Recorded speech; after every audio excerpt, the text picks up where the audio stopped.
ওনার তো হসপিটালেই থাকার কথা সারা রাত। আমার সাথে যখন কথা হয়েছে তখন বললেন যে বৃষ্টি কমলেই বাড়িতে ফিরছি, বৃষ্টিটা কমুক, মানে সেটাও অনেকক্ষণ আগে, রাত 1টা নাগাদ। এখন তো ভোর হতে চললো, ওই 1টার পর আর ফোনে যোগাযোগ করতে পারিনি। যাই হোক, আপনারা অপেক্ষা করে দেখুন, তবে আমার মনে হয় উনি হসপিটালে নেই। তাহলে কোথায় আছেন? সেটা আমি কি করে বলবো?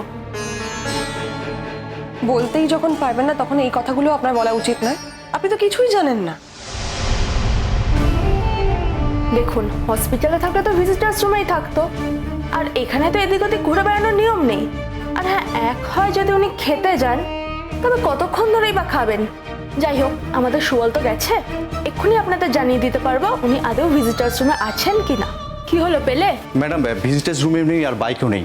আমি সেই সময় দেখেছিলাম যে সময় বাইকটা বেরিয়ে গেছে আর ফেরেনি। আর বাইক যাদের কাছে থাকে তাদেরকেও জিজ্ঞাসা করলাম, নেই। ইম্পসিবল। আমার সাথে তো 1টা নাগাদ কথা হয়েছে। দেখুন, আমাদের কাছে যা তথ্য আছে আমরা আপনাদের সেটাই বললাম। তবে ওনার সাথে আপনার রাত 1টায় কথা হতেই পারে, বাট সেটা উনি কোথা থেকে কথা বলছেন সেটা তো আর আপনি জানেন না। কেন জানবো না? মানে আমি জিজ্ঞেস করেছিলাম, তখন বললেন তো যে উনি হসপিটালে আছেন। তাহলে উনি হয়তো আপনাকে সত্যি কথা বলেননি। এত বড় কথাটা বলছেন কি করে আপনি? হ্যাঁ, ও ওর সদ্য বিবাহিতা স্ত্রী হয়, ওকে সত্যি বলবে না? না দেখুন, সেই বিষয়ে তো আমি কিছু বলতে পারবো না। তবে উনি যে বাইক নিয়ে বেরিয়েছিলেন সেটা কি আপনাকে জানিয়েছিলেন? না মানে ওটা আবার জানানোর মতন কথা নেই কি? আমাদেরই তো একজন রিলেটিভ এখানে ছিলেন, তাকে পৌঁছে দিতে গেছেন। তো সেইটুকু কথাও যখন উনি আপনাকে বলেননি, তাহলে পরেরটাও যে বলবেন তার কোনো গ্যারান্টি আছে কি? হয়তো উনি অন্য কোথাও আছেন, সেটা আপনাকে বলেনি, কিংবা হয়তো বলতে চাননি, সেটাও তো হতে পারে। What do you mean? কি মিন করতে চাইছেন আপনি? দেখুন, আমি কিছু মিন করছি না, তবে আপনারা তো আমাদের উপরে প্রেশারটা দিচ্ছেন, তাই আমাদের দিক থেকে আমরা কথাটা ক্লিয়ার করে দিলাম। উনি যে হসপিটালে নেই সেটা আমাদের দিক থেকে পরিষ্কার। এবার উনি কোথায় আছেন তার নিয়ে তো আমাদের হেডেক থাকার কথা নয়, আর আমাদের হেডেক নেইও। উনি যে হসপিটাল থেকে বেরিয়েছেন এবং বাইক নিয়ে বেরিয়েছেন সেটাও আমরা জানিয়েছি, আর সময়টাও জানিয়েছি। এরপর আমরা আর কিছু জানি না। আচ্ছা, এবার তাহলে আপনারা আসুন। ম্যাম, আমি আসছি। কি আশ্চর্য! কোথায় যেতে পারে? কোথায়? আমিও তো কিছু বুঝতে পারছি না সোহাগ। ভাইয়ার সঙ্গে যখন 1টার সময় ফোনে কথা হলো, বললো হসপিটালে আছে। এখন ওনারা বলছেন 11টার সময় বেরিয়ে গেছে। না সোহাগ, কিছু তো একটা গন্ডগোল হচ্ছে। দেখুন, আমাদের দিক থেকে কোনো গন্ডগোল নেই। গন্ডগোল যদি হয় তাহলে ওনার দিক থেকে হচ্ছে। এনিওয়ে, আপনারা দেখুন কি করবেন। অনির্বাণ, হ্যাঁ শিরিন, বলো। সোহাগ, শোনো না, বলছিলাম যে আমরা একবার ভিজিটার্স রুমে গিয়ে রিচেক করব। যখন বলছে যে খুঁজে পাওয়া যায়নি, তার মানে কোনো লাভ নেই। আমাদের গুড্ডির হস্টেলে যেতে হবে। এক্স্যাক্টলি, আমিও সেটাই ভাবছিলাম। গুড্ডির হস্টেলে? গুড্ডির হস্টেলে যেতে হবে। আমি আর দেরি করতে চাই না।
It's okay it's okay it's okay.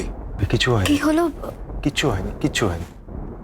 তুমি এরকম ভাবে গুটিয়ে শুয়েছিলে, আমি তো এই চাদরটা টেনে দিচ্ছিলাম। আমার মনে হলো তোমার বোধহয় ঠান্ডা লাগছে, তাই। ঠিক আছে। না আসলে আমি এক কোণে বসেছিলাম, কিন্তু হঠাৎ করে কখন যে চোখটা ঠিক আছে গুটি, ইটস ওকে। ঘুম তো পেতেই পারে। আমার হঠাৎ করে ঘুমটা ভেঙে গেল, তাছাড়া আমি তো উল্টো দিকেই ছিলাম, দেখলাম। ভোর হয়ে গেছে? এখনো ভোর হয়নি, তবে আর কিছুক্ষণের মধ্যেই ভোরের আলো ফুটবে। এখনো কিছুটা সময় বাকি আছে।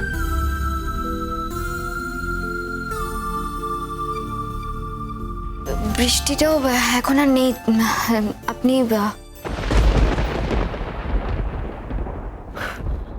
আমি চলে যাবো গুড্ডি, তুমি টেনশন করো না, আমি চলে যাবো। ভোরবেলা আপনি বাসি মুখে যাবেন? আমি এক্ষুনি আপনার জন্য চা করে আনছি, দাঁড়ান। গুড্ডি, আমি তো বললাম, আমি বললাম না এখনো ভোর হয়নি, আরো কিছুটা সময় বাকি আছে। একটা কথা বলবো? হ্যাঁ বলুন।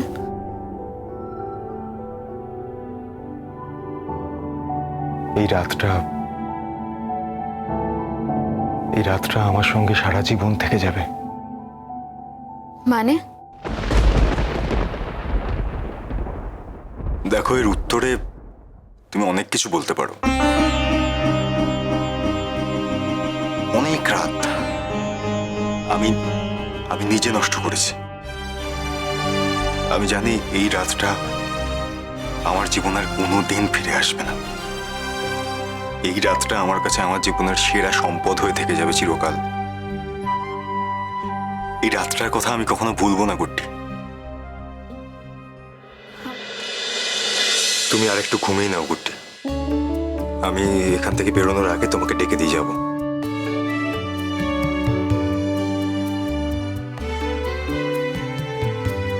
তোমাকে দেখে তো খুবই ক্লান্ত লাগছে। রাত্রে নিশ্চয়ই একটুও ঘুম হয়নি। সত্যি তো ঘুম হবেও বা কি করে? তুমি তো আবার কালকে জেঠুমনির সঙ্গে দেখা করতে যাবে, তাই না? হ্যাঁ, জেঠুমনিকে আমি বলে এসেছি। শুধু জেঠুমনির কাছেই যাব না, জেঠুমনি যতদিন না পর্যন্ত সুস্থ হচ্ছেন আমি জেঠুমনির সাথে থাকবো। যাক, তা একটু চোখের দেখা তো দেখতে পাবো। কি বললেন? না, বললাম তোমার সঙ্গে অ্যাটলিস্ট সাক্ষাৎ তো হবে।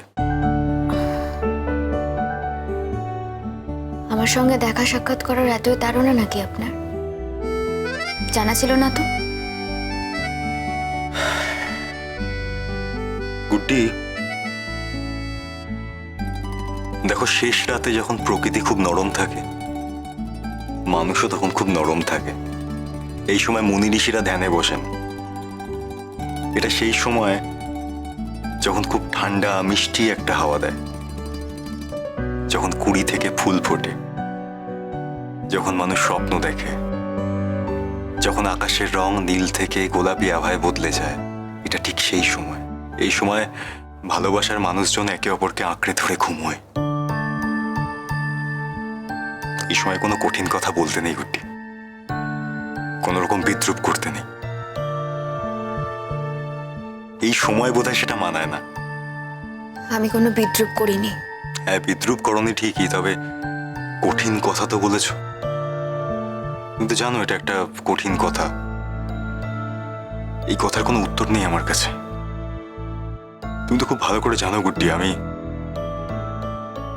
এই কথাগুলোতে সত্যি আঘাত পাই। গুড্ডি গুড্ডি